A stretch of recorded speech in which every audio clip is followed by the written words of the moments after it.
Well, welcome back to Foxhole's Black Report. Well, this Saturday is the start of Nurses Appreciation Week, but the Detroit City Council is celebrating early. Yeah, man. The council members are recognizing a local nurse for introducing high schoolers to careers in healthcare. She is known around these parts as Nurse T and is paving the way for future generations of nurses. Our good friend right here at Fox Detroit, Brandon Hudson, hey brother, has the story. Watch her head. We need to lay her flat down. At Renaissance High School, class is in session. That bed too is always going to be by the window. But these lessons aren't in a textbook. This group of high school students is learning how to save lives. I'm learning things that I feel like everyone should learn, even if they're not in the healthcare field. Like, we learn things like the Heimlich maneuver, CPR. We've also learned a lot of things about the human body and the way diseases affect our patients. This semester, Renaissance partnered with Excelling Nursing Academy for a pilot program introducing high school juniors and seniors to careers in nursing free of charge. My students here at Renaissance, they are hungry for knowledge. They're like a sponge. They want to learn. Teberah Alexander, or Nurse T, created this opportunity to pay it forward. On Tuesday, Detroit City Council recognized her with the Spirit of Detroit Award. But she doesn't do the program for the accolades. So many people put down our youth, put down the children in the inner city schools. I am a product of DPS, of Detroit Public Schools. So because I am successful, I'm sure there are many other more successful students who are here, and it's my job to reach back and to help those students. Teberah says being exposed to healthcare at a young age is what led her to nursing. Her program teaches students how to care for patients physically and emotionally. Every high school needs a program like this because more people need to be enlightened about healthcare and caring for people. Nurse T is a great teacher. She's very real with everything she says, and I feel like that's very important because this field isn't always going to be peaches and cream. The Bureau of Labor Statistics says the need for registered nurses will grow by 12% over the next 6 years, with a shortage of 200,000 nurses by 2025. Add to that, a new report from Gallup says only 7% of current nurses are Black or African American.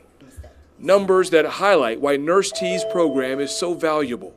The ratio from nurse to patient ratio is very high right now. And the nurses are being burned out. We're being overworked in the hospital. And then that makes the nurses run away from the bedside. And that's where the compassionate nurses are needed. Wow, wow, wow. All right, National Nurses Week is celebrated every year from May 6th to May the 12th.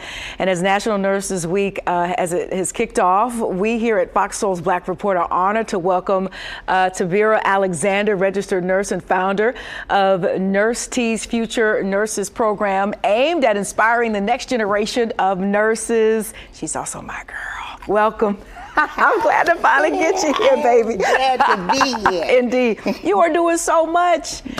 Yes, absolutely amazing. You just got the Spirit of Detroit Award. That is amazing. Yes, congratulations to you. The work is awesome. So let's talk about, Nurses Week and how you and your community is going to go about, celebrating this week and allowing us to love on y'all and appreciate y'all. I felt like if it wasn't for nurses, with one of my health crises back in the day, I wouldn't be here. And I know that for sure. Wow. Absolutely. Wow. Well, first of all, I'd like to thank you all for having me on Foxhole today. And thank you for acknowledging the hard work that nurses do. And happy Nurses Week and Nurses Month to all of the nurses, all my fellow nurses out here, because we have to work together to make this happen for our patients. That's right. Tell us a little bit more about Nurse T and all of these amazing programs.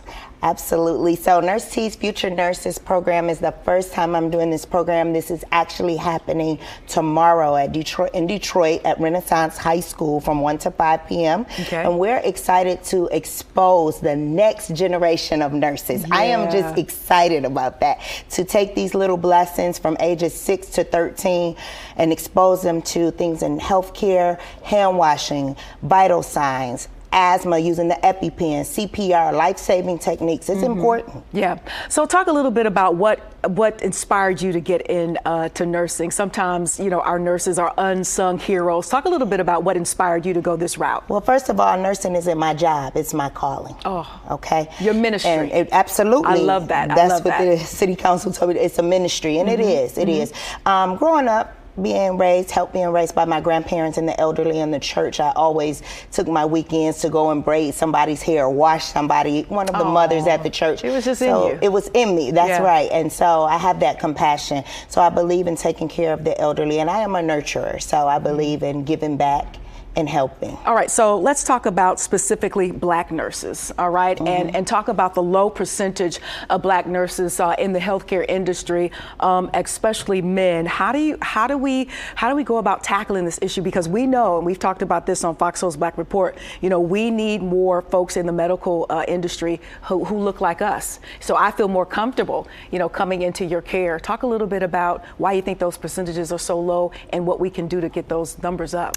The reason I think they're so low is because sometimes our children fear the math and the sciences because they are not exposed to the math and the sciences at an early age.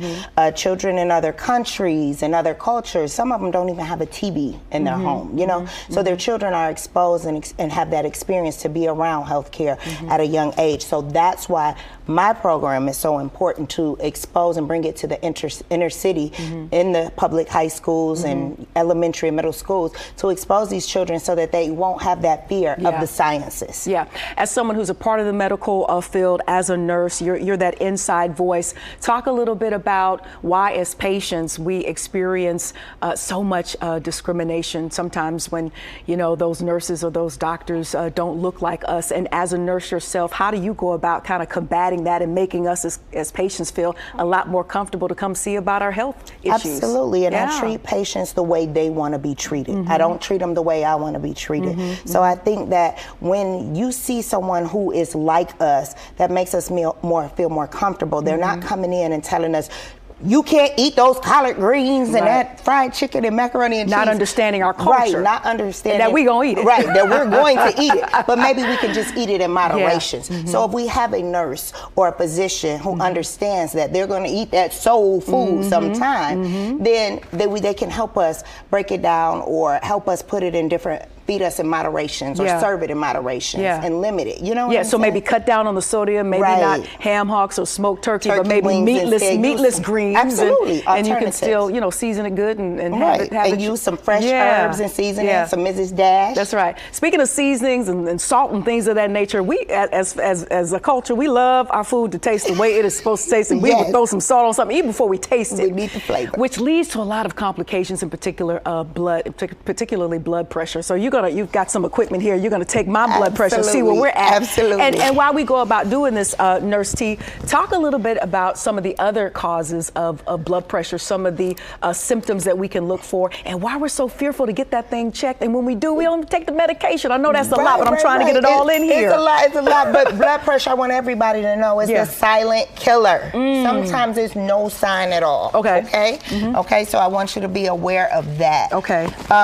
So things that you want when you have an increased blood pressure, you want to look at things like, you want to definitely look for headaches. Okay. Let me take your blood pressure first, so I have to listen. Okay. So you say headaches, dizziness, fatigue, dizziness, definitely, and even some nosebleeds. Sometimes patients have nosebleeds. And what about your mood? I know you got to listen, but what about sometimes it affects your mood. Yes, absolutely, you get a little sluggish, because you will feel moody, sluggish, weak with headaches and dizziness, blurred vision, sometimes seeing spots.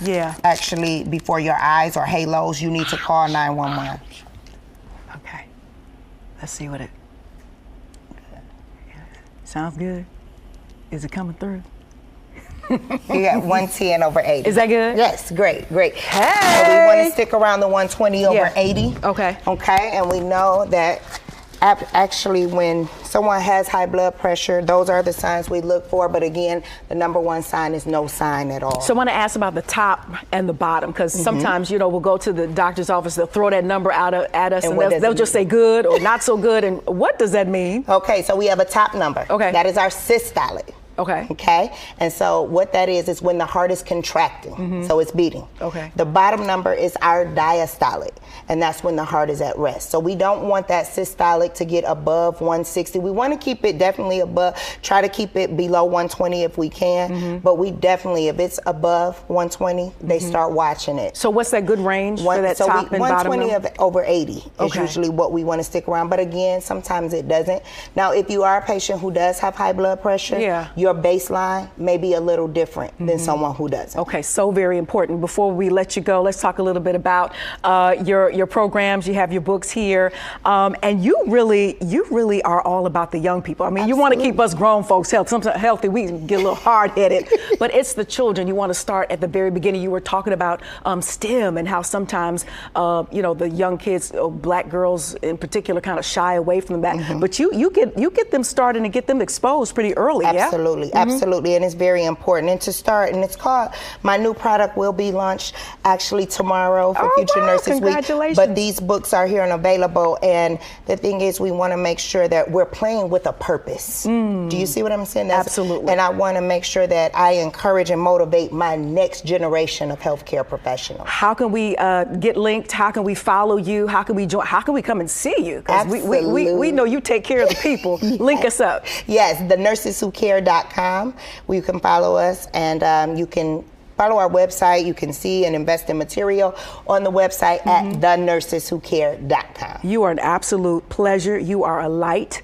Continue to keep guiding us in the way that we must go to stay healthy and to live as long as we were purposed and designed to do. I love you so. Thanks for joining us today. Fox Soul Black Report.